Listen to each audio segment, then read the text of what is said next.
All right, let's talk about a huge crypto crackdown that's just uncovered a brand new, kind of unexpected set of gatekeepers for Web3. Web3, the whole idea of a decentralized internet. Well, this entire story, it really kicks off with just one single word: blocked. Yeah, that's it. That's what just happened to two of the absolute biggest crypto exchanges out there. And the platform that did the blocking? Oh, just one of the biggest companies on the entire planet. So what in the world is going on here? Okay, so here are the details. We're talking about Binance and OKX. I mean, these are giants in the crypto world, right? And as of January 28th, they've been booted from the Google Play Store, but only in South Korea.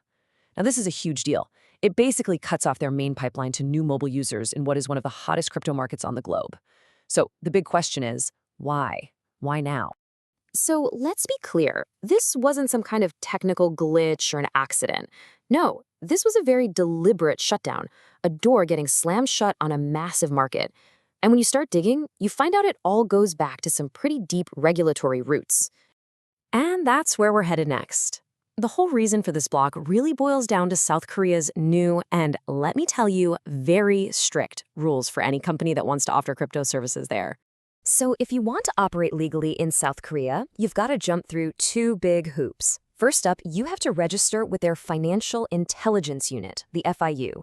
And this is no joke. It's a super rigorous process where you have to be completely transparent about everything: your operations, who owns the company, your anti-money laundering policies, the works. Then there's a second step. You need something called an ISMS certification. Think of it like a government seal of approval that says, yep, your cybersecurity is top-notch and you can be trusted to protect people's data and their money. Well, guess what? Binance and OKX, they didn't have these, and that's why they got shut out. Now, there's a term you're going to hear a lot in these conversations: VASP.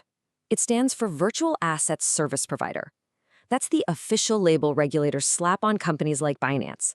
It was really pushed by this global watchdog group, the FATF. And it's super important because that one little label, it's what drags crypto exchanges under the exact same kind of financial scrutiny as, a regular old bank. Okay, and this is where we need to zoom out, because this isn't just a story about South Korea. Not at all. What just went down there is actually the perfect snapshot of a much, much bigger trend, a global wave of crypto regulation that's been building for a while. I mean, just look around the globe and you see the exact same pattern playing out everywhere. You've got the FASD pushing these global standards like the travel rule. Then you jump over to Europe and they've got this massive MiCA regulation for all 27 member states. In the US, well, agencies like the SEC are just cracking down hard with enforcement actions. And then you have the complete other end of the spectrum, China, which has basically banned most crypto stuff entirely. The takeaway here? The world is getting its act together on crypto. But, and this is where the story gets really interesting, the South Korean government didn't actually pull the plug on these apps themselves. Nope, Google did. And that reveals this incredibly powerful new dynamic we're seeing. These giant tech companies are becoming the unofficial, de facto enforcers of national laws. And what this does is it just lays bare this fundamental conflict, this huge tension at the heart of crypto right now. On one hand, you've got the crypto dream, right? This decentralized, borderless, open-to-anyone system. But on the other hand, you have the reality of platforms. The reality that, for most of us, access is completely controlled by these centralized app stores. So you see what's happening? The very same gatekeepers crypto was designed to get away from, they're back. They just look a little different this time. One tech policy strategist called this a double-edged sword. And that's the perfect way to describe it. Because sure, on one side, having these big platforms enforce the rules lends a kind of legitimacy to crypto.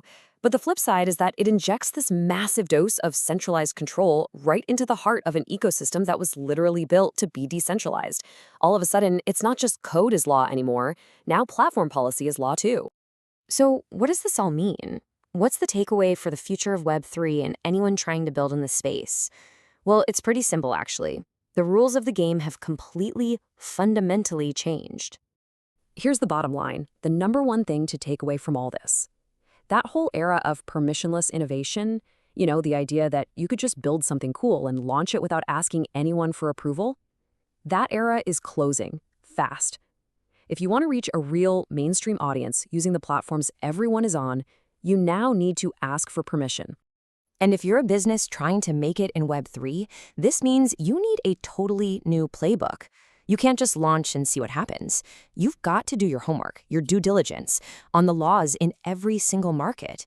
You have to build compliance features, things like Know Your Customer or KYC, right into your products from day one. And you have to actually talk to regulators, engage with them. None of this is optional anymore. When you put it all together, what we're seeing is a huge shift in mindset. For years, people saw compliance as this annoying obstacle that got in the way of innovation. Well, not anymore. In the new world of Web3, compliance is the price you pay just to get in the door. So all of this leaves us with one big final question to chew on. Is this whole wave of regulation the thing that's going to crush the decentralized dream of Web3? Is it just a giant hurdle? Or could it actually be the key, the very thing we need to build enough trust to finally unlock its mainstream potential? Honestly, the answer to that question is probably going to define the next chapter of the internet. Thanks so much for tuning in.